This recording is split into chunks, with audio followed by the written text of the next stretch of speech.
কবি জসিমউদ্দিন বলেছিলেন, আসমানিকে দেখতে যদি তোমরা সবে চাও, রহিমউদ্দির ছোট্ট গ্রাম রসুলপুরে যাও। তো আমি আসমানিকে খুঁজতে আসিনি, আমি নদী খুঁজতে এসেছিলাম। আর আমার পিছনে যে জলরাশি দেখা যাচ্ছে সেটা আতাই নদী। আতাই নদী দেখতে এসেছি আজকে আমি।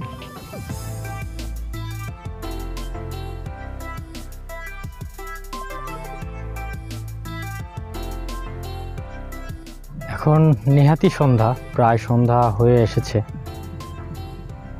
সমুদ্রের কাছে যাওয়ার সক্ষমতা এই মুহূর্তে আমার নেই।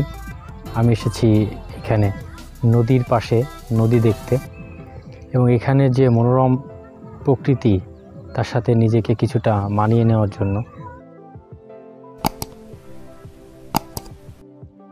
ধনধান্যে পুষ্পে ভরা আমাদের এই বসুন্ধরা, তাহার মাঝে আছে যে এক সকল দেশের সেরা, সে যে আমার বাংলাদেশ, সে যে আমার দেশ।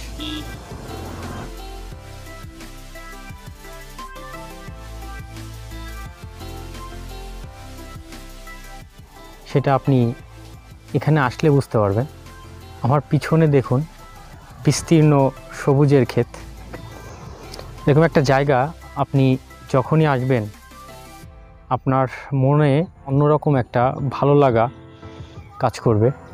যদি দেখেন যে পুরো জায়গাটা সবুজ, উল্টো পাশে নদী, এ পাশটায় নদী, আর ঠিক আমার পিছন পাশটায় বিস্তীর্ণ সবুজ।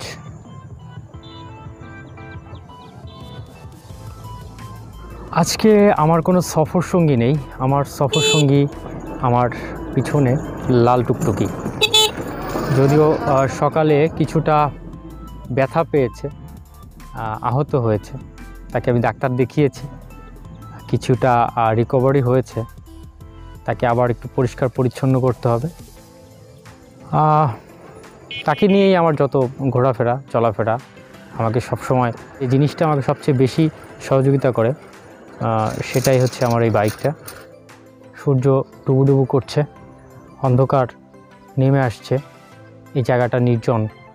সন্ধ্যার পরে সাধারণত এখানে লোকজন দেখা যায় না খুব একটা, নিরিবিলি একটা। দিনের বেলাতেই খুব একটা লোকজনের আনাগোনা কম, সেখানে রাতের বেলায় অন্ধকার নামলে অবশ্যই লোক কম থাকবে, চলাফেরা কম হবে, এটাই স্বাভাবিক। তো আজকে আর এখানে কালক্ষেপণ করব না, সময় নষ্ট করব না। আজকের মতো এখান থেকে বিদায় নিব, চলে যাচ্ছি। আবার কোনো একদিন হয়তো কোনো এক ভিডিওতে আবার এখানে হয়তো আসার চেষ্টা করব বন্ধুদেরকে নিয়ে। পরের বার যদি আসি তাহলে অবশ্যই আমার সাথে আমার কোনো বন্ধুকে আমি নিয়ে আসার চেষ্টা করব। চলে যাচ্ছি, আজকের মতো বিদায় নিতে চাই, বিদায় নিতে হচ্ছে।